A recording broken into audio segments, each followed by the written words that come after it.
Well, good morning, good afternoon, good evening, wherever you are in the world. Welcome to the latest in our series of webcasts. We're talking today about global purchase to pay, procure to pay, source to pay best practices. And in a nod to Stephen Covey, we have 13 habits of highly effective P2 people. So there's a bit of fun for you. So yeah, welcome. Thanks for joining us. My name's Dan French. I'm the one on the left, a face that only a mother could love, but that's okay. I'm very pleased to be joined by two experts in their field and good friends. Jamie Radford, founder of the Accounts Payable Association and formerly the head of procurement at Finning, a major distributor of well-known earth-moving equipment. Welcome, Jamie. Dan, looking forward to today. Thanks. And also very pleased to have with me here in London, hot off the plane from California, Steve Fox, who was until recently VP of Global Business Services at Thermo Fisher Scientific and now head of Process Excellence at Consider Solutions. Welcome, Steve. Great. Thanks, Dan. Great to be here. So we're going to have a great conversation for you today. I'm here as Master of Ceremonies. I'm going to talk a little bit about drivers for change in source to pay, purchase to pay, and then I'm going to hand over to Steve from his wealth of experience, talk about what's developed as these kind of 13 habits of highly effective P2P. And you know, they're not, when we talk through this, they're just not what you expect. It's really it's really food for thought. So I hope you enjoy it as much as I will. And then I'm going to ask Jamie to talk a little bit about the elevation of P2P to the status of a profession rather than just a discipline. And I think that's great news for everyone involved. I'm going to get together with some conclusions and Q&A. If you have any questions as we go through, please, as they come into your mind, go into the Q&A panel on the GoToWebinar interface and pop your question in, and we'll deal with it at the end. Get it in there as it comes into your mind. We'll capture it, and we will answer a few questions at the end. If we don't have time to answer them all, we will respond by email. So whatever happens, you'll get a response. If you've got a technical issue, again, pop something in the Q&A panel, and one of our team will help you out. So that's what we're covering today. It's as a point of introduction. You don't need any, special inspiration to realize what with interest rates, raw material prices, energy, supply chains still not what they once were. Cash and working capital moving to center stage. We know that puts us in a great position. It also means we are at a key area, a key kind of pivot point for our businesses. So this is a time to be at the top of our game. So this is a good time to have this conversation. And when we look at the end-to-end cycle, and whether you call it purchase to pay, procure to pay, source to pay, there is an end-to-end process here, starting with business demand through sourcing, contracting, ordering, fulfillment, and settlement, which is a classic payable and reconciliation piece, with lots of stakeholders. And we also know that in any process, and P2P is only one of them, that if you happen to be working on the right-hand side, 95% of the defects and issues and related efforts are really caused to the left. So in P2P, a lot of AP issues are caused by goods receipt challenges, lack of timely goods receipts, PO problems, vendor master data, contract issues.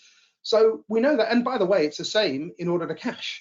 It's not unique to P2P. So we've got to get used to this idea that issues are caused to the left. But this is a very, very human problem. This is not, fundamentally, this really is about people. And one interesting point about this is in terms of these human factors, the perspective. So you talk to different people about P2P, you get different perspective. And it's interesting, I had this conversation with some procurement leaders, and this is the view of P2P from their perspective. And it's interesting, many folks kind of transpose the term purchasing and procurement. Well, they're different things, and purchasing is a very transactional activity. Procurement's a broader function. If we want to be really good at our jobs, we want to really understand every stakeholder's view of the world. So, are we aligning and understanding what our stakeholders care about? And we've run various surveys over the years, and you look at the drivers for change. What are people really trying to achieve? What outcomes are organizations trying to get in source to pay and procure to pay? And the interesting thing is, whatever the answer is, it always falls into these 6 main categories. And I think they're pretty obvious. So it's, reducing effort and cost of process operation, pretty self-evident. That's a big issue for many. Optimizing working capital, we touched on that already. Managing the risk, reducing maverick spend, making sure that we've got spend under management, reduce the cycle time of the process so we can actually pay on time, and obviously reducing cost of goods and services. These are the core fundaments of the process we're talking about. Now, of course, you can't help have a conversation about any process without people talking about technology. And you'll probably be pleased to know there isn't going to be a lot of technology discussion today. But, I saw this recently that one of the big consultancies was suggesting, if you're looking at P2P, you need to get your head around all these technologies. And I think, okay, well, that's, maybe we do, but there's a lot of other things to worry about. So, and with all of these things, P2P, a lot of things seem obvious. It's at one level, it seems like a pretty simple outcome we're trying to get to. The iceberg above the waterline is pretty obvious, but what's below the waterline is a challenge. And those of you who've listened to me before will know I'm a big follower of these cognitive biases, and the Dunning-Kruger effect being one of my favorites. And this basically means that all of us on this call, when with all our expertise and experience, when faced with a problem or a domain we don't understand well, we can very quickly form an opinion or a judgment or a plan and have a very high degree of confidence in it. If you have the misfortune to have to implement that plan, decision, or recommendation, you'll fall down that gap in the middle and realize how hard it is, how nuanced it is, and wish you'd never started. I'm sure we've all been there. If you're fortunate enough to complete through this and do it a few times and become an expert, a subject matter expert, you become confident, but never as confident as you were as a naive optimist. And I find this fascinating. And the simple observation from this is if you meet anybody who's 100% confident about your domain, they're probably on the left-hand side. So just be careful. But with that, I'm going to welcome Steve Fox to talk to us about these 13 habits that have been gleaned from a lot of experience.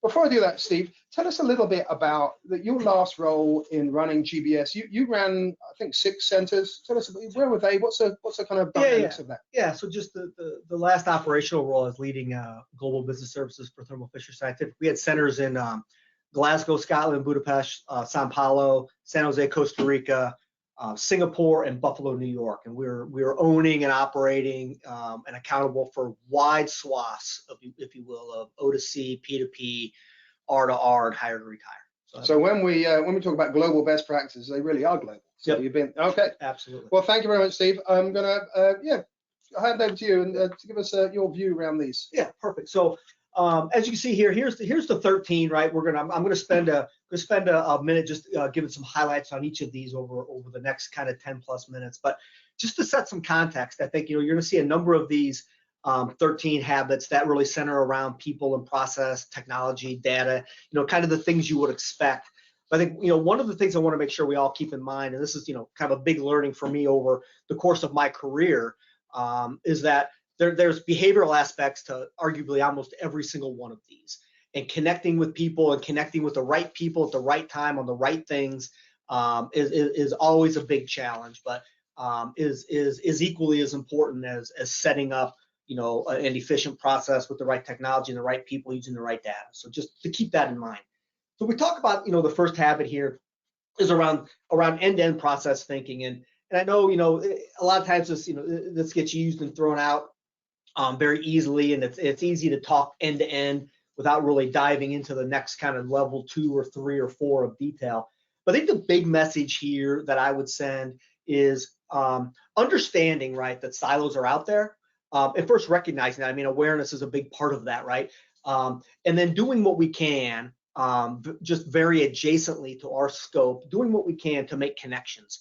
And understand kind of what are the key inputs to my part of the process, and then what are the key outputs to the person next in line, if you will, in the end-to-end process, so that I can make sure that I'm starting to address some of these areas and some of these we'll talk about defectivity here in a little bit, but thinking about some of these defects and things that we can start to break down some of these silos is very important, and that you can't just there's no one size fits all, and this is kind of got to get done kind of piece by piece or chip by chip, if you will. And so in association with that whole idea is this idea of the trust equation, and I love this, right? Because this is something where as you build up your credibility, build up your reliability, and build up your intimacy with your customers internally and externally, that's a big part of building trust with your key stakeholders, with your key customers. And what I found is at the end of the day, you can have a remit to get something done, and you can have all the executive backing you need or feel like you need.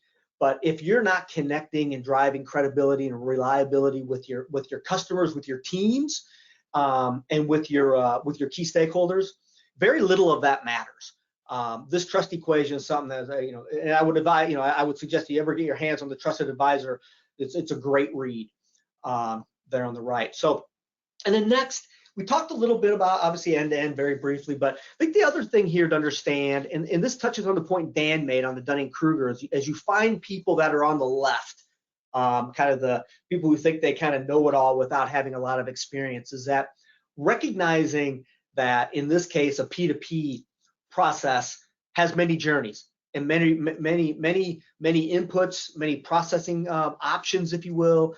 And then ultimately, a lot of the same output is trying to get a transaction, processed and ready to pay on time.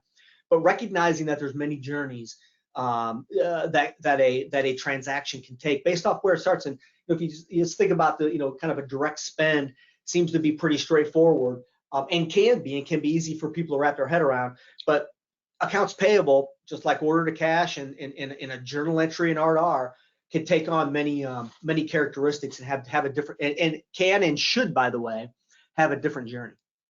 And so then habit 4 here is around KPIs and objectives. And I think the major thing here that I'd like to share is defining what good looks like, thinking about that on the front end. And it isn't always just a number, right? When you think about KPIs and objectives, like, okay, it's got to be a target, it's got to be some number, but doesn't always have to be that. As we talked about behavioral tendencies and cultural decisions that get made. Again, it is important that there are some metrics and some KPIs that monitor and kind of give us the guardrails for our process. Like, another thing to be careful of here, and I fell into this trap many times, is, hey, the thing I like doing the best was going into a status update and saying, hey, everything's good, it's green. Well, 2 things. I thought, if I'm doing that all the time, then either I'm not measuring the right things, or I don't have tough enough targets or objectives or goals. Because also, it doesn't take much to scratch at the surface to find a little red underneath that green. So, we got to be careful on what we set as our objectives, but also spending some time on defining what good looks like will save a lot of time on the back end. The next item here is around policies, and I'll tell you, a lot of times when I've either integrated a new business or went on to integrate a new region into one of my centers, you talk technology, you talk people, you talk process, all really important, right?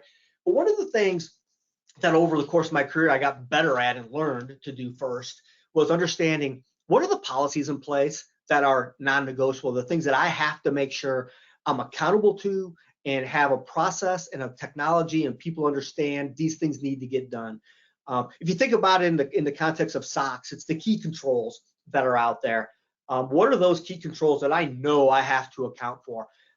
And so now, as I would look at, advising someone on integrating a new business unit as an example, I would say, hey, let's look at a policy. Let's early on get a policy document in our hands so we can start to look at what are the expectations there, or if there are policies may not exist, great opportunity to harmonize, or where they do exist and aren't harmonized, let's standardize and simplify. I love this next, pretty lengthy quote here over the course of my little diatribe here. You can read it, but I think the main focus here from Steve Jobs, what he's saying is, hey, it's really hard and can be, and by the way, should be hard to get simple and to get really simple. And it's really important as we look at our processes that we are focused on the customer experience and that we try to make it as simple and incorporate their feedback and input as much as we can. But ultimately, I think, customer experience, or CX here, and the behaviors around the process, we got to keep those front of mind and strive as much as we possibly can to simplify at every point. So with that, kind of you talk about simplification, and we think about foundational information. I don't think this is an example of vendor master. You can leverage this example for customer master, item master.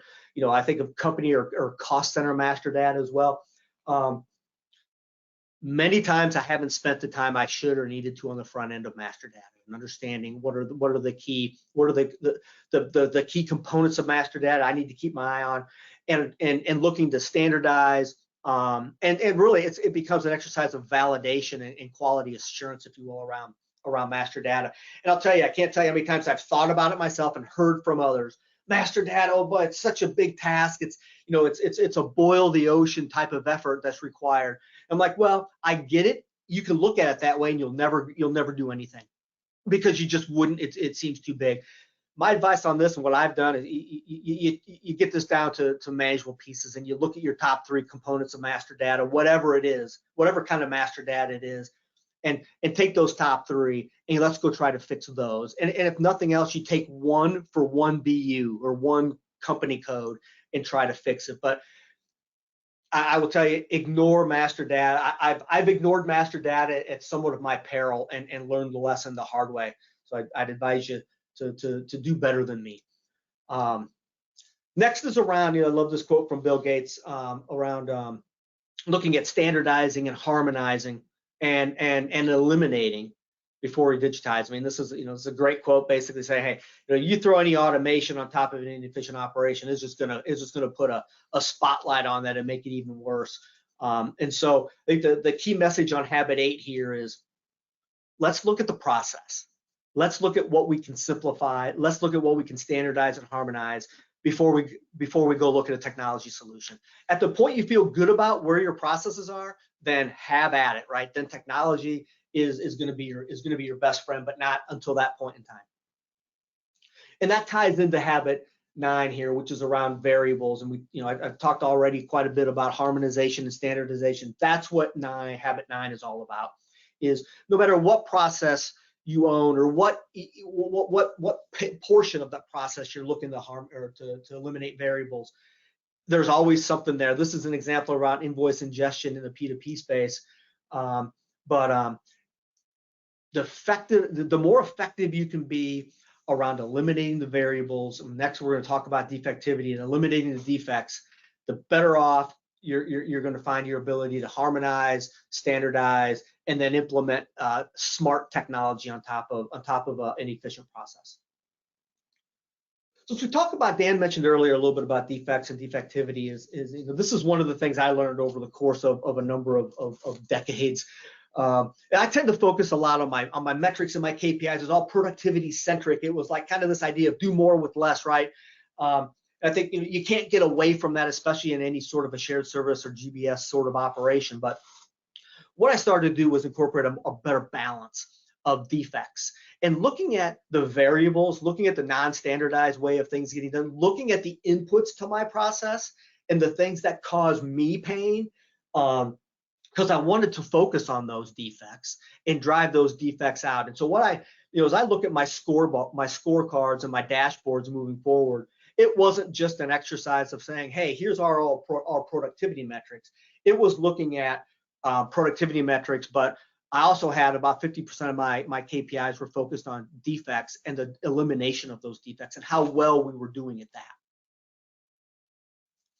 So this habit, this is one of my favorite ones, by the way. Habit 11 is around this idea of Pareto projects, and you can see here this chart. I think I would probably venture a guess that everybody on this call right now is in some form or fashion got a long-term strategic project that they're either working on or part of in some form or fashion. That's got a kind of multi-year ROI, probably a lot of sunk costs early on, and that's what this red line indicates. And what the green line is talking about looking at things short, sharp. Think of that 30, 60, 90 day type of projects where you can really drive some value, some incremental value. And also, and here's the key that I found is that if you're doing these short, sharp projects, typically they definitely will inform your longer range red line strategic projects. The other thing this does, I think that's really key, is builds confidence in the organization, in the ability to get things done and drive improvement and make impact and demonstrate agility. So we got 2 left here. Kind of tied into the Pareto projects and those short wins, quick wins. This idea of single link thinking. I know a number of efforts and projects I've been involved in have had a lot of contingency items, a lot of dependencies, a lot of reliances on other people and other functions doing what we wanted them to do. And these updates are great, right? Everyone's like, hey, yeah, we're 90% done, or we're 90% there, or 90%, whatever. You only have to string a couple, 3, 4, 5, 90% confident ratings together, and you find yourself in a position where you're a lot lower than 90% confident this is going to get done.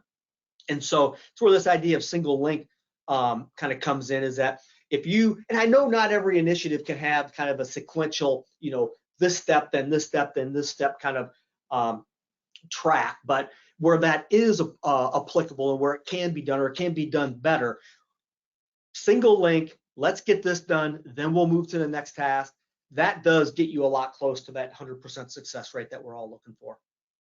And then finally, kind of as a little bit of a capstone to the last few habits, is this idea of publicizing the good, publicizing what's been done. And this is just an example of where we took a number of our Pareto projects, our short-term kind of 60, 90-day efforts, and said, hey, here's what we're at, here's what we're doing. This is an example of a credit card savings program that we put in place, is to really drive some very targeted, very specific savings around interchange and credit card fees.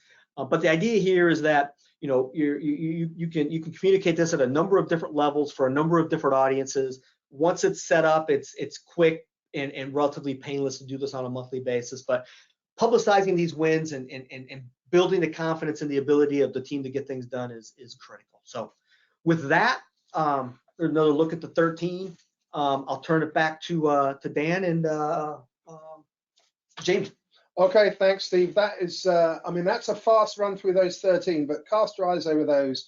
They might not be what you expected to see, but they are definitely come from the hard knocks of the real world. So, if you've got any thoughts about those, ask your questions now. Pop your questions on the interface through the GoToWebinar, and we'll deal with them as we can. So with that, I'm really pleased, I mentioned earlier, to introduce Jamie Radford, and I've known Jamie a few years now, and so you're going to talk a little bit about the profession and moving from transactional to strategic, Jamie, but tell us a little bit about how did a head of procurement become the founder of the Accounts Payable Association? Yeah, thank you for that, Dan, and brilliant set of slides, Steve. Yeah, so look, I've worked for many global organizations, including the likes of Finning, Caterpillar, the likes of AT&T, and the way I moved from procurement and into more of a finance role, it was an evolution. I've worked from lots of finance and shared service center organizations in my time, and the one thing I would say is the reason why today's slides are really important is that majority of transactional finance organizations, such as Accounts Payable and Procure to Pay, do not get the recognition they really deserve, and that's why it's important to talk about that today. So my background is, yes, I'm a mix, I'm a bit a strange beast, as they say, Dan, but I've moved from finance to procurement and then back to finance. But let's just get into my first slide, which is all about sort of the strategy and why we now are known as a profession, and why creating a profession was really important. If we look at the historical view of AP and Procure to Pay, globally, it's always been traditionally considered a back office, transactional with very limited non-value and non-recognition. Where are we today? We're definitely moving the needle. We're moving forward with things like technology advancements. We've reshaped the AP and P2P sort of sphere into more of an analytical, strategic and valued role. And one of the things a good friend of mine uses terminology is, no longer are we known as sort of the back office function of organizations with a backbone. Really important. Anybody listening to this, use that terminology when you're talking to your next, your growth or your directors, you're the backbone. The last bit there is about empowering professionals. And remember the word profession, professionals. No longer we are a sector, we're an industry, a cohort, or a community. We are absolutely a profession. And that evolution empowers us to go and make better financial decisions and successfully work with our organizations for their growth. If we can have the next slide, please, Dan. So one of the things we talked about was what skill sets should the future of AP and P professionals really have. So I was going to go through some of these skills, 1 to 10. Number one, look, over the last, 30 plus years of my career, advancements in technology have been amazing, from everything from digitization, tech such as OCR, RPA, all the technology advancements have moved procurement accounts payable and procure to pay hugely forward. And actually, we as individuals need to keep our skills up to date with those. The data sets, let's be honest, data is the most challenging problem for most businesses, and it is in the accounts payable world and procure to pay world. But again, with technology, these things are getting easier with things like supplier statement reconciliations, big data that we can get into, dashboards. That's where data is really important. And again, from a professional skill set, it's really important that we have a viewpoint on data. When we look at cost reduction, as Steve's slide said there, the last slide was AP can be very, very decision-making and strategic in the world of cost reduction. On a global stage, I've worked with many global organizations. Think of where you can help your procurement folk, how you can look at cost reductions. What skills does it take to do that? When it comes to supplier relationships, number 4, really, really important. In the world of procurement, they're known as SRM, supplier relationship management. Every AP and P2P professional out there has relationships with their supply base. Are you doing enough with them? Are you enhancing them? And are you absolutely collaborating with your procurement folk to get better terms, better compliance, and ultimately a better deal? Number 5, this is the one that, if you look at globally, this is the challenge that we have when it comes to compliance and regulatory compliance. If I really honestly look at the global sphere in terms of AP and P2P, the only thing that changes in the P2P process tends to be tax and compliance and regulatory compliance. Again, make sure from a professional point of view, you're up to date with your local skills and keep up to date with that compliance. Number 6 is a really, really important one when it comes to the value add that AP and P2P professionals can add value to. Cash flow management. We play a big, big part in cash flow in terms of managing the cash, dictating what gets paid and how it gets paid. Make sure you're up to date with that information. Number 7, absolutely, let's elevate. Let's make sure we're a strategic decision support or a strategic function. Really, really important in terms of the KPIs, the business data that we provide. This is your time. This is your time of AP and P2P professionals to really analyze and move yourself forward. Risk mitigation, number 8, absolutely key, critical area. We are unfortunately living in a world where the challenge is always about fraud, and we're always looking for risk mitigation strategies. Again, a big, big area for AP and P2P professional skills. And 9 and 10, very closely linked.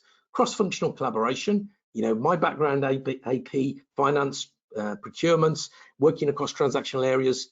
Think of ways that you can actually cross-functional work across. And then the last point leads to my last slide, which is the value creation. All of the sort of the behaviors and the skills that we've mentioned 1 to 10, and all the slides for Steve leads us to this slide. We're now a profession, absolutely, because we've got global qualifications that show the value of that global community of the AP and P2P space. Over to you, Dan. Thanks, Jamie. That's great. I really appreciate that. Right, so you've heard Jamie's 10 skills of the profession. So again, put your questions down now, and we'll catch them shortly. Just coming in now to some conclusions here. So bringing together what both Jamie and Steve have told us. I mean, there's an interesting little piece here. We did a little survey, a little poll recently. We could only have 4 answers because of the nature of the environment. But we asked people, what's the most significant root cause of P2P process failure, other than human behavior, which obviously is probably up there, right up there. And it's kind of, you can see the answers for yourself. And you might be surprised what came top and what came last, but it just brings us back to this whole point about the defects are all caused to the left. And it's just something to remember. It's whether it's left in the process, whether it's vendor master data, we really got to get our heads around that. And that relates to the skills Jamie talked about and the approaches, the habits that Steve referred to. And just kind of reprising Steve's comment is, with any process, if we really want to be successful, we've got to start with why, which is what does good look like? Steve talked about that. It's the hardest question in any business to ask. Well, it's an easy question to ask. It's the hardest question to answer. And you might feel embarrassed to ask the question because it might seem obvious. It's really hard. It's a multifaceted answer. And then obviously we're talking about people, process, data, and technology. And this real importance to understand the end-to-end process and those journeys we talked about. And that's great, but we also need data. Now, both Steve and Jamie talked about data. Without data, you're just another person with an opinion. We know data is key. We've got to know how to use it. And we didn't refer a lot to digitization other than you've got to simplify and harmonize before you digitize, which is pretty key. But what's interesting, this McKinsey statistic said that 70% of digital transformations don't deliver the value projected at kickoff. My observation is it's much higher than that. And it's not to say that these are absolute disasters. It's just that in general, we're over optimistic about the scale of the benefit we're going to deliver. And we're even more optimistic about the speed with which we'll deliver it. So, we know ourselves, if you can deliver $10 million of value in 12 months, that's a world better than $10 million of value over 5 years. And we've got to remember that time to value is key. Elapsed time decays the value delivered. It's not, we've got to focus on speed. Steve talked about the Pareto principle. We've got to focus on that because executives and stakeholders lose interest over time. The world's changing. And, this whole thing that, you're the latest technology, sometimes, whatever we have in our mind, when all we have is a hammer, everything looks like a nail. We've just got to be really careful about that. And it's a human problem. And we've talked about this a few times. And most of this discussion has been about the human behavioral aspects of this. And, it's kind of fascinating. And, this whole point about communication, collaboration, understanding, we have to understand the end to end. And there's a little cartoon here, which is kind of amusing, but sadly far too often true. And we talked, both Jamie and Steve talked about collaboration, this idea of alignment. These two lighthouses reflect the different performance expectations of different functions in a business. Let's say that is both sourcing and procurement on the left and maybe finance on the right. How do we harmonize? They might have different performance expectations. How do we harmonize that? Because we need a common view for the end-to-end process. And we talked a bit about, Steve talked a lot about this kind of the way of thinking about, best practice, about becoming a trusted advisor. This idea of collaborating up and down the cycle, this is really important to think about. Everybody else has got an opinion and their opinion is equally valid to ours. Now, whilst that's great objectively, we've all been in situations where we get frustrated sometimes when people don't understand us. But we have to be better at understanding them before expecting they can understand us. And that's particularly important if we're talking end-to-end process collaboration. Finally, this idea of, again, human psychology, without deviation from norm, can't keep doing the same stuff and expect to make progress. We've got to really be different. And there's a little bit of tongue-in-cheek, but this year, like every year, there's a lot of people lining up because they think something must be good without really understanding why. So this isn't just an intellectual exercise, and I think both Jamie and Steve have made this point really clear. It is about EQ as well as IQ, the ability to think big as well as detailed, the ability to collaborate and really understand our stakeholders and our peers. And I won't go through these, but there's some lovely quotes here from some pioneers, some great companies, household names that you know about. And I'm just going to leave that with you. You'll get a copy of this after the event, but there's some lovely little quotes here, and some might kind of resonate more than others. But the truth of the matter is there's no quick fix, no easy hack. This is hard work. There are no, everyone's looking for some special way, but it's about getting, taking those 13 habits, taking those 10 skills, focusing on them and delivering the goods. And that's really what, I think is the key message out of today. So that's what we've talked about. You have got a few questions for us. Keep them coming. Do join the conversation. Jamie's association, you're going to get this by email as well, so you might not be able to capture that, but that is a LinkedIn conversation where you can connect with peers around the world, share ideas, share best practices, ask questions. It doesn't cost you anything. It's just networking with your peers. If at the end of this, you've still got questions, you can email us. If you want thoughts about those 13 habits, those 13 best practices, drop us an email. We can give you our thoughts on that. But we will, got a couple of minutes. I know run a little bit over 30 minutes, but a couple of questions I will take. And actually, here's one that I think is kind of interesting, if not challenging. And I guess I got to point this at Steve, but of the 13 best practices, if you had to choose one, what would you say is the most critical? Yeah, great question. So thank you for that. I would say it's habit number 4. It's around defining what good looks like, because you have to give that, and that can evolve and change over time, of course. But I think it's really important to give that some hard, honest thought within your team and with your stakeholders around defining what does good look like for our process. That's a great point. And actually, just get used to asking that question with your stakeholders, because as you get used to asking it, you realize how easy it is to ask, but how difficult it is to answer. So that's amazing. Thanks, Steve. And then this one here about the skills of the profession. So in terms of personal qualities, the personal attributes, aptitudes, Jamie, what would you say is the one skill, personal quality that we absolutely need to focus on as individuals to develop the profession? Yeah, look, it's a skill and also sort of a behavior, and that's all about collaboration. If you really want to be classified as strategic, start to think strategic and behave strategically. So go and collaborate.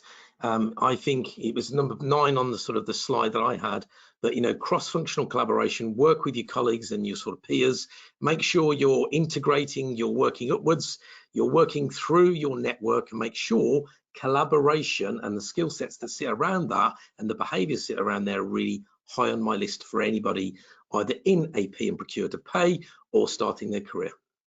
That's great, Jamie. So that's really all about emotional intelligence. How do we really connect with the people we're collaborating with? So thank you both, Jamie and Steve. It's been a very brief but wonderful conversation. Appreciate your time. I hope you've enjoyed it. I hope you've got something out of it. You will get, following this, you will get the recording and the link to that conversation there. If you've got any questions, if you haven't popped them in the interface, email us. And thank you very much for your time, and we'll see you next time. Thank you very much indeed.